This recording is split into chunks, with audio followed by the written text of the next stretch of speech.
আসসালামু আলাইকুম everyone, welcome to Nilu রসগর। কেমন আছেন আপনারা? আশা করি ভালো আছেন। আমিও আল্লাহর রহমতে আপনাদের দয়ায় ভালো আছি।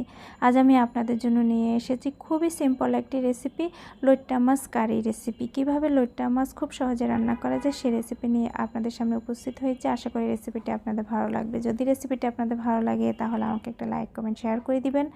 আপনাদের সুন্দর একটি লাইক কমেন্ট আমাকে আগামী ভিডিও তৈরিতে উৎসাহ যোগায়, একটি শেয়ার মানুষের কাছে পৌঁছে দেয়। আর আমার চ্যানেলটিকে সাবস্ক্রাইব করে অল বাটনে ক্লিক করে রাখুন, তাহলে আমার আগামী ভিডিওগুলোর নোটিফিকেশান আপনারা খুব সহজেই পেয়ে যাবেন।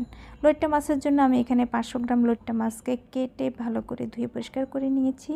এখন রান্নার জন্য দিয়ে দিচ্ছি হাফ কাপ পরিমাণ পেঁয়াজ কুচি, দিয়ে দিচ্ছি 1 টিস্পুন পরিমাণ লাল মরিচের গুঁড়ো, ঝাল বেশি খেতে চাইলে বাড়িয়ে দিতে পারেন।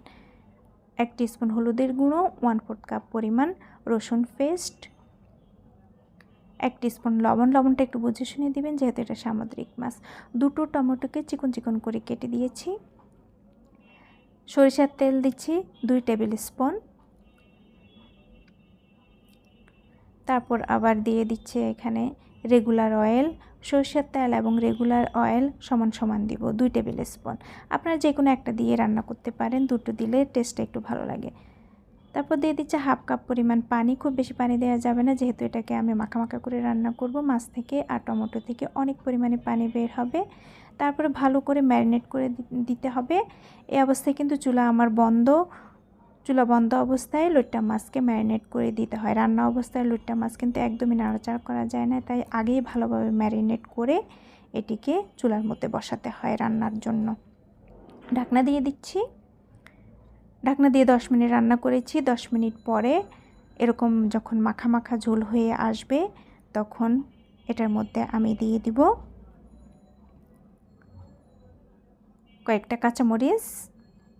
এটাকে কিন্তু একদম এই অবস্থায় নাড়া যাবে না, নাড়লে ভেঙে যাবে। দিয়ে দিচ্ছি ধনেপাতা কুচি। আবার ঢাকনা দিয়ে 1 মিনিট রান্না করব। 1 মিনিট পরে উল্টিয়ে দেখুন এরকম হয়েছে আমার রান্নাটা। খুবই সুন্দর হয়েছে, কমপ্লিট রান্না। আমি এবার চুলার জাল বন্ধ করে দিয়েছি। এখন আমি আপনাদেরকে ডিশের মধ্যে সার্ভ করে দেখাচ্ছি রান্নাটা আমার দেখতে কেমন হয়েছে।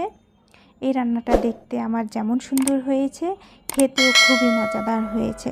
অনেকে লইট্টা মাছ খেতে চান না, এভাবে একবার রান্না করে খেয়ে দেখবেন, খুবই ভালো লাগবে। খুবই মজাদার মাছ এটা, সামুদ্রিক মাছ, খুবই পুষ্টিকর একটি মাছ, স্বাস্থ্যের জন্য খুবই ভালো।